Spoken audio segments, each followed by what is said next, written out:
Joe, we were just saying offline that time and time again, we get so many questions about sales from community members, even not community members, just solopreneurs in general. And Tom, I'm so excited to have you here today because no matter how many sales professionals we've spoken to on this podcast, which actually aren't as many as I would think, there's always a unique take. And you literally just said 5 seconds ago before we hit that record button, most people get into business because they're good at something, not because they're good at sales. And I don't think truer words have ever been said in this capacity. So I want to know, before we get into the meat and potatoes of this conversation, what inspired you to start training solopreneurs and small businesses in sales in the first place?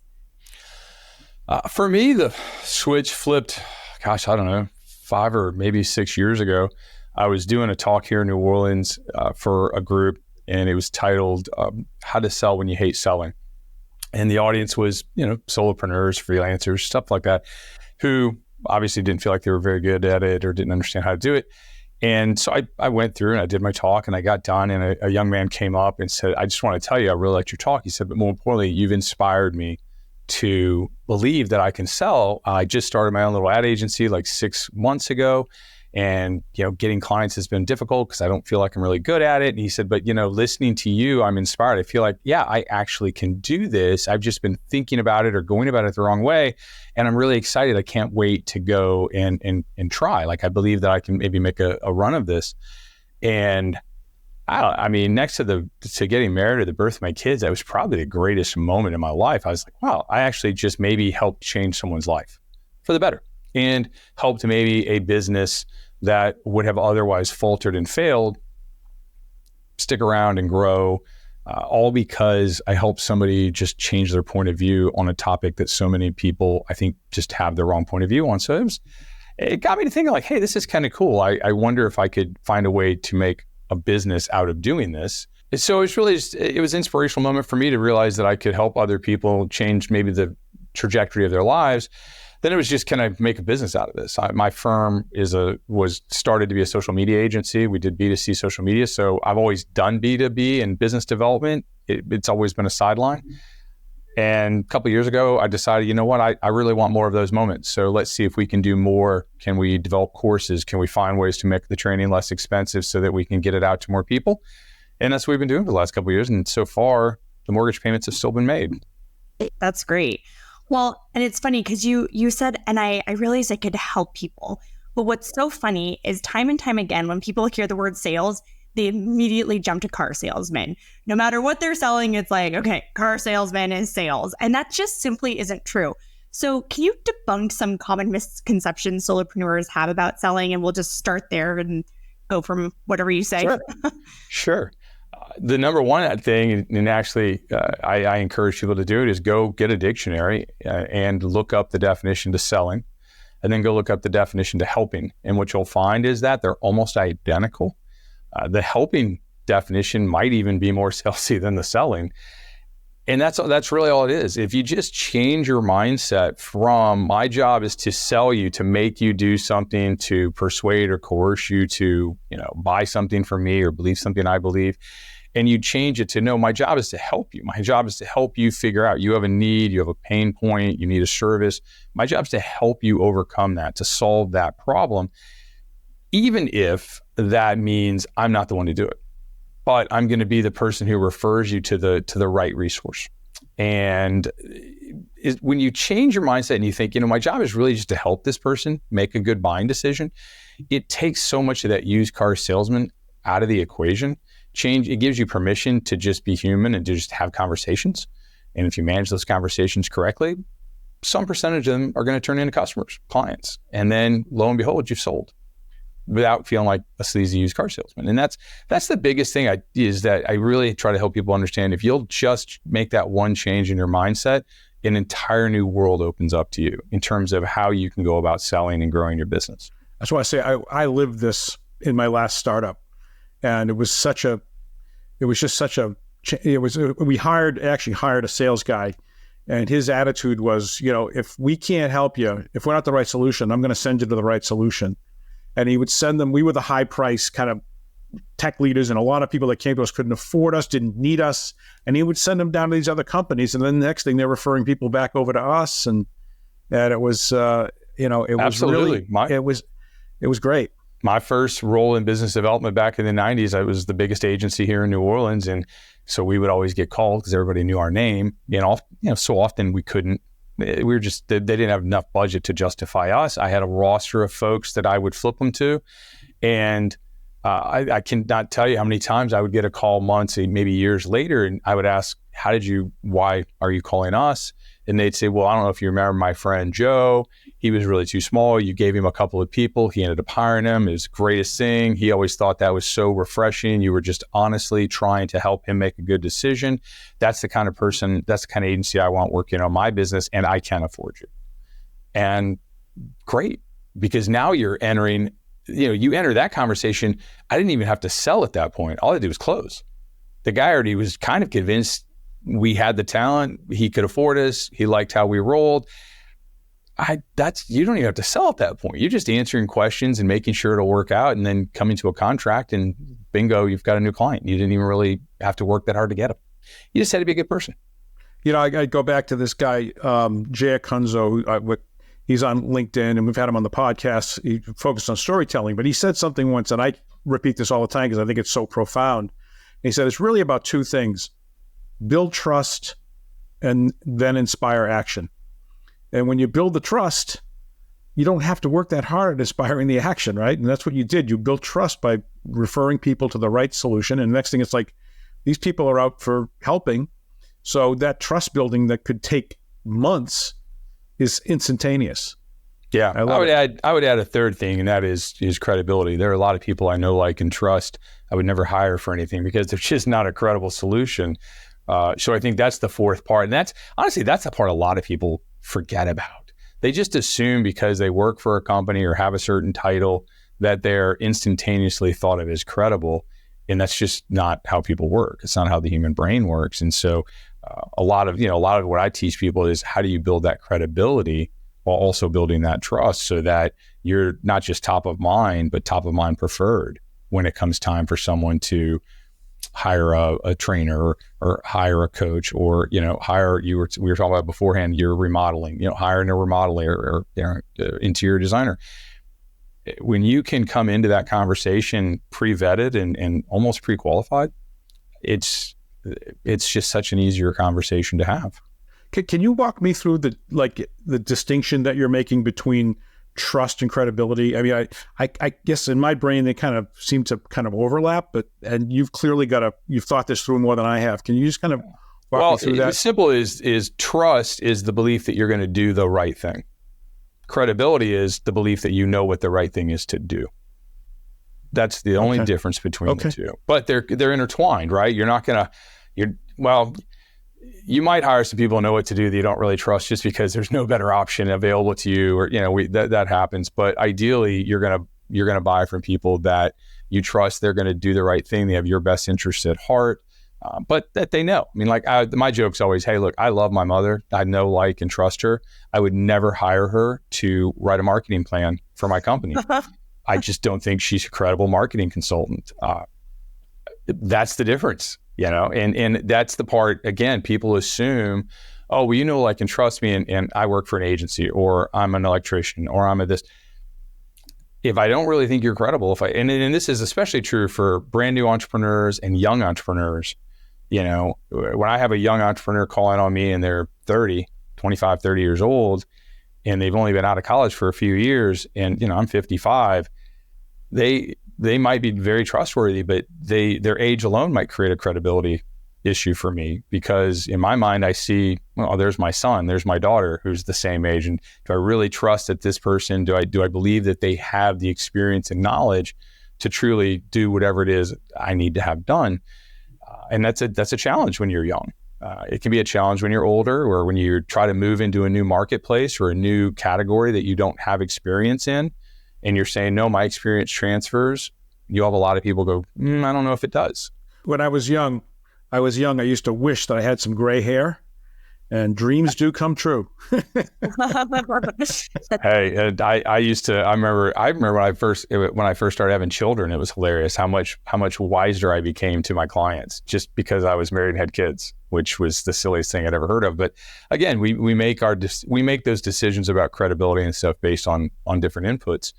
But it's really true. I know, like, I used to work a lot in the tourism space.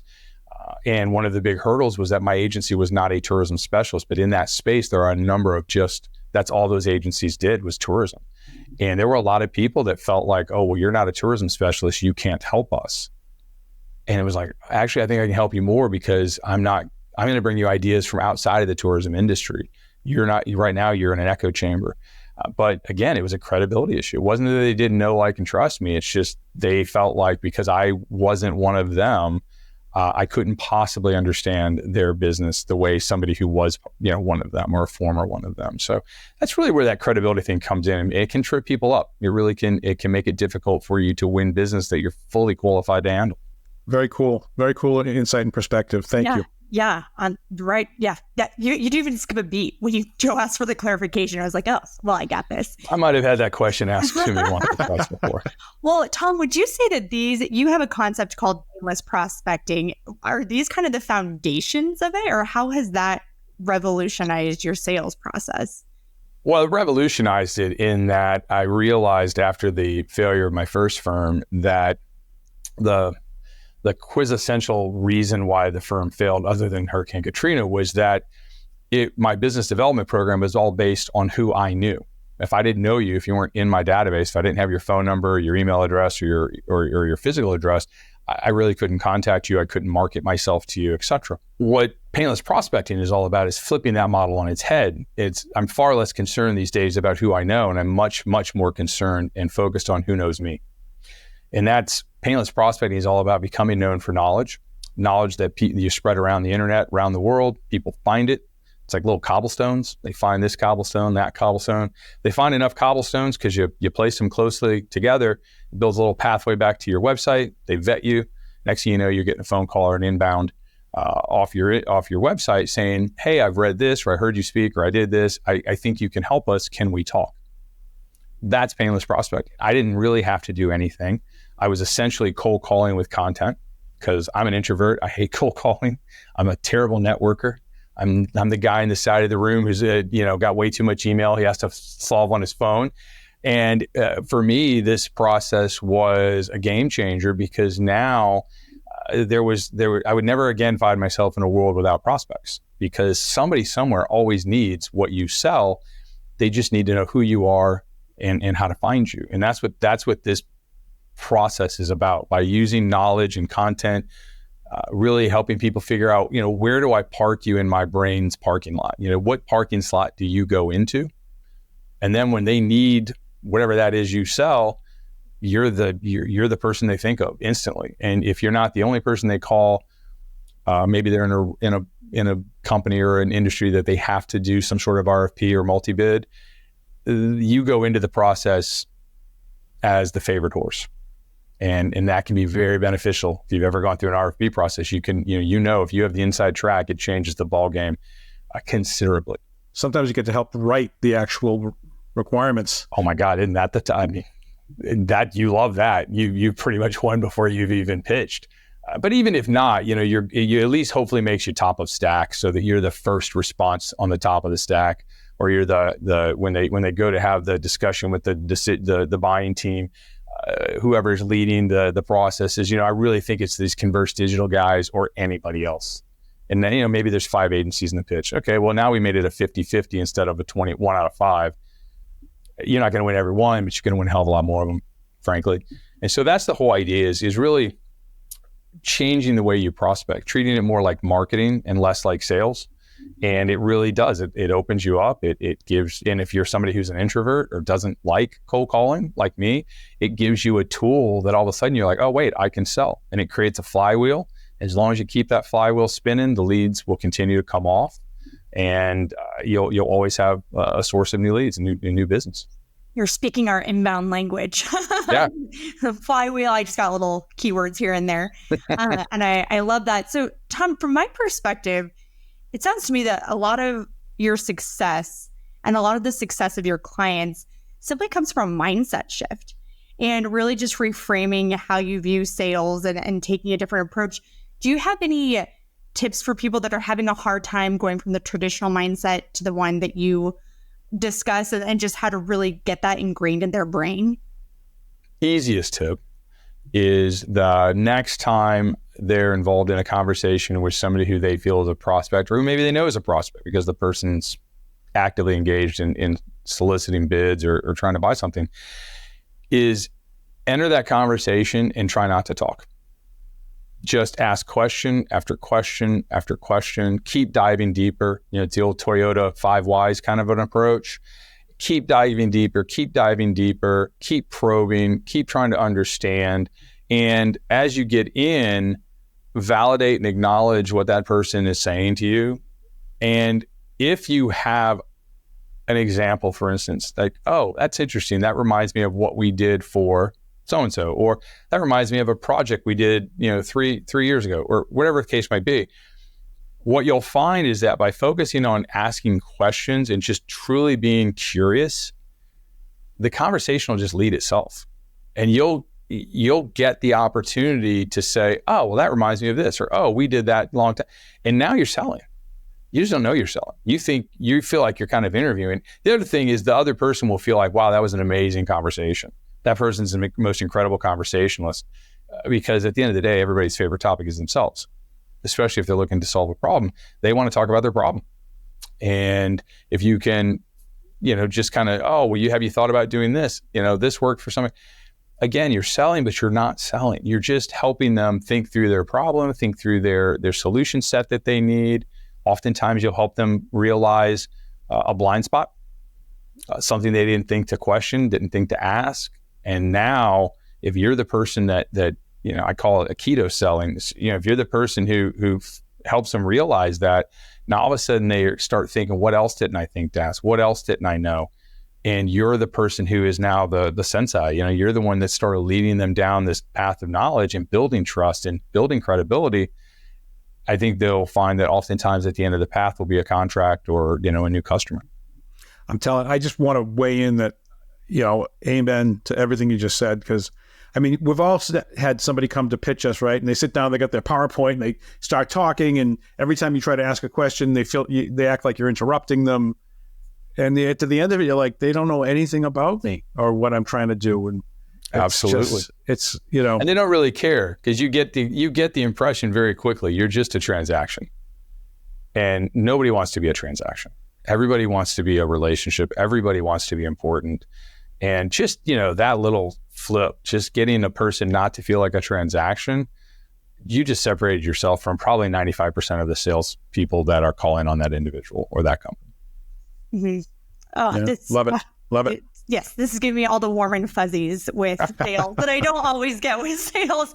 But with that, so it sounds like this is for people starting their businesses. A lot of our audiences are people that are aspiring to be solopreneurs or going to jump in. So this is a great way to begin. And I am going to take Tom's advice and roll with it. But we also have people in our audience that are struggling in their business, and maybe they've taken some antiquated sales approaches and just feel stuck. What advice would you have for them from a sales perspective, or maybe even not a sales perspective, to get themselves out when they're facing unique business challenges? Well, in terms of how to work through a unique business challenge, my advice is always, first and foremost, just stop, take a deep breath, and give yourself an opportunity to just process whatever's happening. Maybe you lost a big client. Maybe you had a production snafu. There's something really major. Give yourself some time to just process that feeling and kind of own it and say, okay, because you need to get to a place where it's like, all right, this has happened. This is not good, but you need to get the emotion out of it and say, okay, well, now it's time to try to solve this. And then my advice is always go someplace quiet, no computers, no iPads, nothing that can beep at you, and take a pad of paper or a notebook or something, and then just sit and think about the problem, and then start writing down every idea, every possible solution, every person who might be able to help you, every resource you might have access to, no matter how crazy, how far-fetched, whatever.